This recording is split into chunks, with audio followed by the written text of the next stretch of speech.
Today, India's Waqf boards manage hundreds of thousands of properties, a massive network of land held in religious trust. Yet the same religious identities that preserved this land were used to define the violent borders of the 1947 partition. To understand how these two realities coexist, we have to look at the strategies used to govern the subcontinent. The concept of Waqf originates in 634 AD with the Islamic principle of Sadaqah Jariyah, or continuous charity. It began when the Prophet Muhammad advised the second Caliph Umar on how to use a valuable orchard in Khaybar for the public good. This diagram shows the specific legal mechanic of a Waqf. A property owner removes the land from private commerce entirely. The property is dedicated to God, meaning it can never be sold, gifted, or inherited. Instead, its revenue is locked into a trust to fund public services like schools, hospitals, or mosques.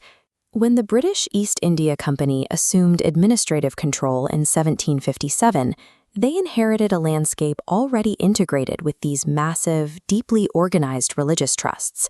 But the colonial administration required land revenue to function. In 1828, the British passed the Land Resumption Act, an attempt to bring these untaxed sacred properties under the Crown's tax umbrella. The attempt to tax religious land was met with widespread Muslim protests. By 1857, these grievances helped fuel a massive cross-communal revolt that nearly ended British rule.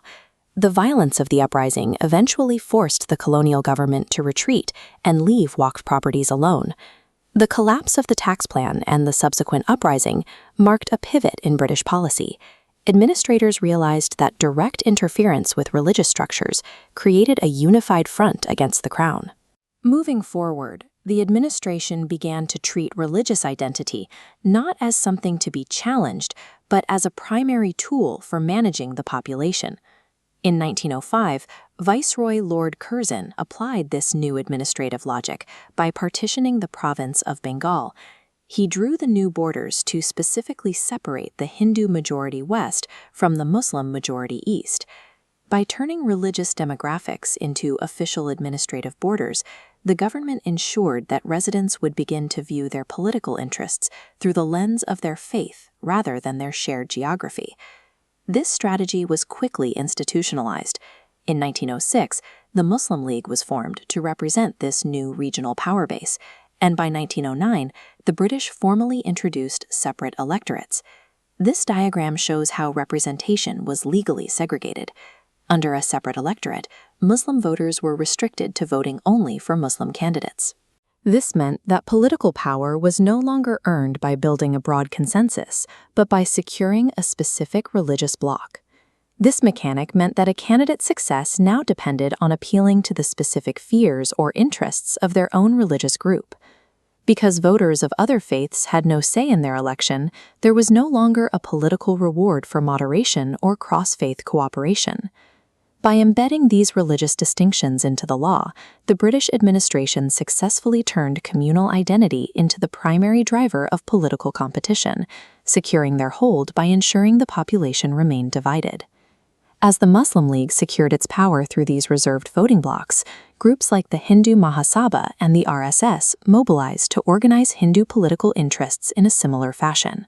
The Indian National Congress, attempting to maintain a secular, unified platform, found its influence shrinking as voters were pushed toward these institutionalized religious extremes. By 1946, the political deadlock between these factions was absolute. When negotiations for a unified government failed, Muhammad Ali Jinnah and the Muslim League called for Direct Action Day on August 16th to demand a separate state. The result was the Great Calcutta Killing.